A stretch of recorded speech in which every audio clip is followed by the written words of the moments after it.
ये 3 confusing words पढ़ाता हूँ।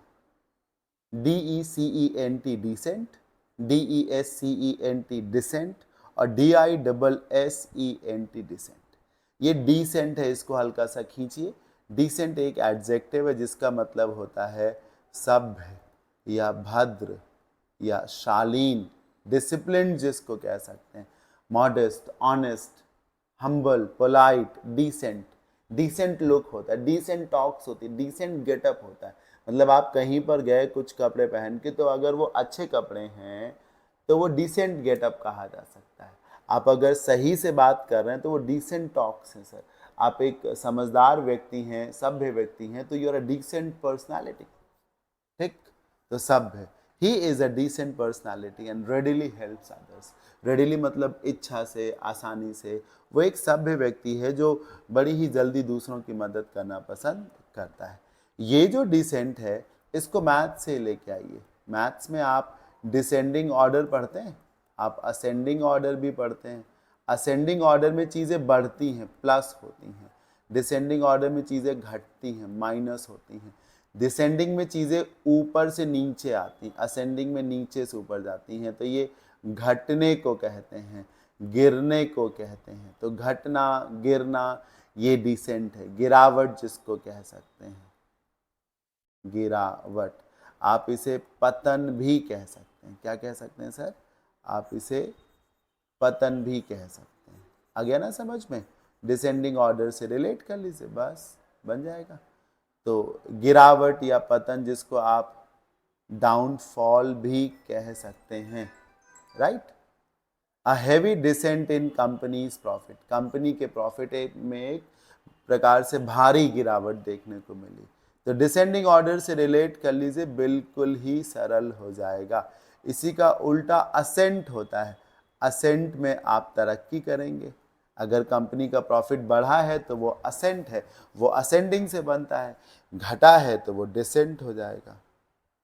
फिर ये जो डिसेंट है, इसका मतलब होता है डिसअग्रीमेंट, असहमति। बहुत सिंपल है, DIS दिख रहा है आपको?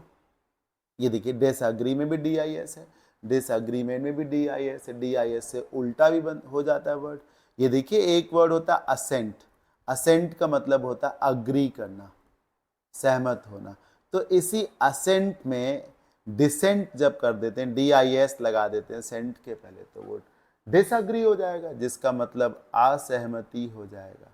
देखिए सर, मीनिंग को जानना बड़ा ही सरल है, लेकिन उस मीनिंग को लंबे समय तक दिमाग में रखने के लिए लॉजिक ट्रिक्स सब चाहिए होती है। तो आप लॉजिक लगाइए, ट्रिक्स लगाइए, ताकि दिमाग में रहे वो आपके। तो असहमति, मनमुटाव, उसको कहते हैं। The voices of dissent in the party are growing louder and louder. Party में जो असहमति की आवाज़ें हैं, असहमति के जो सुर हैं, जो बगावत के सुर हैं, वो लगातार बुलंद हो रहे हैं। मतलब पार्टी में असहमति का भाव बहुत तेज़ी से बढ़ रहा है। आइए एक दो एग्जाम्पल्स के थ्रू ये चेक कर लेते हैं कि आप सीख गए कि नहीं सीख गए।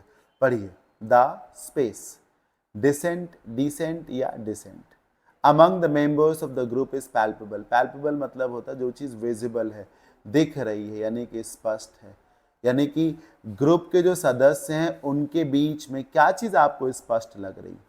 सर ये डिसेंट तो होगा नहीं, ये तो एडजेक्टिव है, ये जगह तो नाउन की है। ये देखिए, आर्टिकल के बाद नाउन, ये तो सभ्य के लिए आता है, ये होगा ही नहीं। ग्रुप के सदस्यों के बीच में असहमति होगी और वो असहमति नजर आ रही होगी, तो असहमति के लिए DISS वाला डिसेंट आएगा। अब देखिए, यू हैव सीन माई, ये बहुत बढ़िया एग्जाम्पल मैंने लिखा है। You have seen my descent, decent और डिसेंट, ये भी नहीं होगा सर। देखिए, फिर से वही डिसेंट नहीं होगा। अब तुमने क्या देखा है? मेरी असहमति देखी है या मेरा पतन देखा है? And now witness my rise, यहां से पकड़िए। अब मेरी तरक्की को देखो, राइज मतलब प्रोग्रेस।